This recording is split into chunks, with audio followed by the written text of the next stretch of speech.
ಸಮುದ್ರ ಪಾಲಾಗುತ್ತಿದ್ದ ಅಣ್ಣನ ಮಗಳನ್ನು ರಕ್ಷಿಸುವ ವೇಳೆ ವ್ಯಕ್ತಿಯೊಬ್ಬ ಸಮುದ್ರದ ಅಲೆಗಳ ಹೊಡೆತಕ್ಕೆ ನೀರು ಪಾಲಾದ ಘಟನೆ ಸೋಮೇಶ್ವರ ಉಚ್ಚಿಲದ ಪೆರಿಬೈಲು ಎಂಬಲ್ಲಿ ಭಾನುವಾರ ಮಧ್ಯಾಹ್ನ ನಡೆದಿದೆ.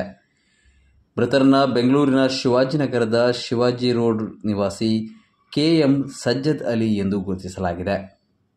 ಬೆಂಗಳೂರಿನಲ್ಲಿ ರಿಯಲ್ ಎಸ್ಟೇಟ್ ಉದ್ಯಮ ನಡೆಸುತ್ತಿದ್ದ ಸಜ್ಜದ್ ಅವರು ಸಂಬಂಧಿಕರ ಮದುವೆಗೆ ಮಂಗಳೂರಿಗೆ ಆಗಮಿಸಿದ್ದರು. ಮದುವೆ ಮುಗಿಸಿದ ಬಳಿಕ ಸಜ್ಜದ್ ಅಲಿಯವರು ಕುಟುಂಬಸ್ಥರೊಂದಿಗೆ ಮಧ್ಯಾಹ್ನದ ವೇಳೆಗೆ ಸೋಮೇಶ್ವರದ ಉಚ್ಚಿಲ ಪೆರಿಬೈಲು ಬೀಚ್ಗೆ ಬಂದಿದ್ದರು. ಬೀಚ್ನಲ್ಲಿ ಕುಟುಂಬಸ್ಥರು ನೀರಾಟವಾಡುತ್ತಿದ್ದಾಗ ಸಜ್ಜದ್ ಅವರ ಅಣ್ಣನವರ ಮಗಳು ಏಕಾಏಕಿ ಆಯ ತಪ್ಪಿ ಸಮುದ್ರದ ನೀರಿನ ಅಲೆಯಲ್ಲಿ ಕೊಚ್ಚಿಕೊಂಡು ಸ್ವಲ್ಪ ದೂರಕ್ಕೆ ಹೋಗಿದ್ದರು. ಪ್ರಾಣ ರಕ್ಷಣೆಗೆ ಬೊಬ್ಬಿಟ್ಟಿದ್ದಾರೆ. ಕೂಡಲೇ ಸಜ್ಜದ್ ಅಲಿಯವರು ಸಮುದ್ರಕ್ಕೆ ಧುಮುಕಿ ಆಸಿಯಾಳನ್ನು ಎಳೆದು ತಂದು ದಡಕ್ಕೆ ಹಾಕಿದ್ದಾರೆ. ಅದೇ ಸಂದರ್ಭ ತೀರಕ್ಕೆ ಅಪ್ಪಳಿಸಿದ ದೈತ್ಯಾಕಾರದ ಮತ್ತೊಂದು ಅಲೆಯೊಂದು ಸಜ್ಜದ್ ಅವರನ್ನು ಸಮುದ್ರದತ್ತ ಸೆಳೆದುಕೊಂಡಿದೆ.